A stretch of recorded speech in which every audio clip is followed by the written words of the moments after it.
Welcome to Vishnu IAS academy. తెలంగాణలో బయటపడిన భారీ సరోగసీ స్కామ్ గురించి ఈరోజు మాట్లాడుకుందాం. వాళ్ళకంటూ ఒక కుటుంబం, ఒక ఇద్దరు పిల్లలు ఉండడం ప్రతి కపుల్ కల. It is in fact the Indian dream. హమ్ దో హమారే దో.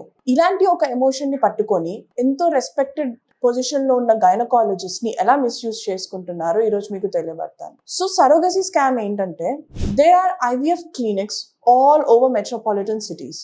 What happens here is that a couple spends lakhs of rupees, especially in some cases, if there are more complications, it goes up to 35 to 50 lakh rupees, and so that they can get a baby. Sometimes when the woman can't carry a child, what happens is that they ask another woman who's a surrogate to carry the child. I will come to the details of Surrogacy Act. This is regulated in India actually. It's not an unregulated industry, but I'll come to the details later.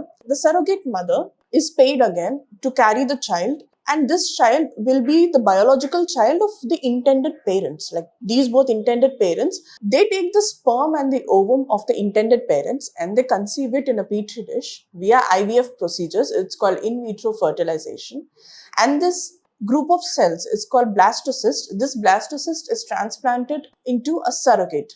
This woman carries the child for the couple and delivers the child, and she's paid. Now what the clinics are doing is that, if you remember, I said these procedures can go up to 35 lakhs to 50 lakhs per IVF procedure. Now what brilliant woman and acclaimed doctor, the story of Universal Shrishti Fertility Clinic, also known as Shrishti Test Tube Baby Center. What this woman has done is that they're taking 35 lakhs from the couple. They're not doing any transportation, this in vitro procedure, nothing. They're just taking 35 lakhs from the couple. They said, okay, all the procedures are done. And the baby is in the womb of a surrogate. This surrogate they're taking these babies from beggars. And you know who the other surrogates are? Other surrogates are women in Rajasthan, Uttar Pradesh, Delhi. I'm jumping to another big story over here. These women are heavily exploited. They get them impregnated. They just get them knocked up, especially the beggars, women you see on the road. They get them forcefully knocked up. You know what knocked up is. So forcefully via rape or something, they get them knocked up. It's not a in vitro fertilization procedure. And when they carry a child, they take the child away from the mother and they sell it to these people. So they buy the child for less than 50,000 rupees. 90,000 is the highest price for women like them. So they buy the child for less than 50,000. Sometimes they don't even give the money. They just kidnap the child and they sell it to the parents. Now 35 lakhs, 30,000.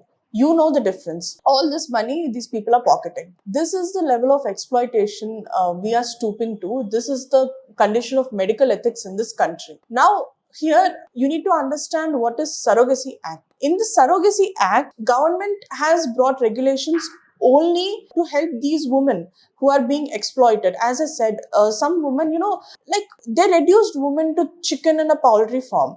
And I think a poultry farm chicken has more dignity than women in India today. So these women are continuously, one after the other, they take their eggs, they take their sperm. For men also. For men, there are many men in this country who do not have a healthy sperm count. And this is also a fact where 50% of the infertility cases are in men, not just women. 50% of the fertility cases are because of men. Most men don't take care of their health. They smoke, they drink, so their sperm count decreases. So in these IVF procedures, we need the sperm of a healthy person. They take the sperm from beggars, from daily laborers, and they're not even paid. They're supposed to be paid. It's not a sperm donation. Yeah, we made a joke about men masturbating and wasting their sperm. It's a joke today in this country.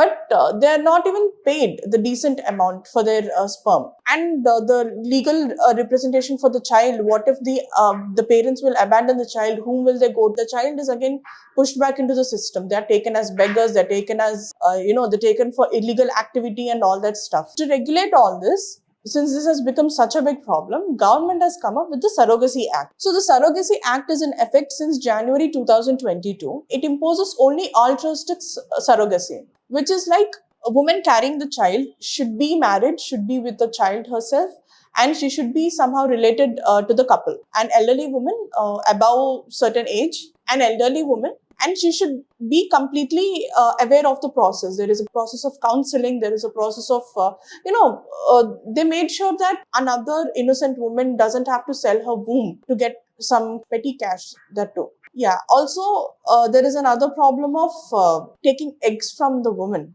Tell me, I don't understand who am I talking about here. Am I talking about women or am I talking about some poultry farm? You tell me. So they just take eggs from the woman. They just inject her them with hormones, and suddenly the ovaries produce a lot of eggs, and they just take those eggs with no procedures. Mostly women die in this process and nobody even gives a damn. Nothing is reported. Now, due to this IVF clinic scandal, at least things are coming out.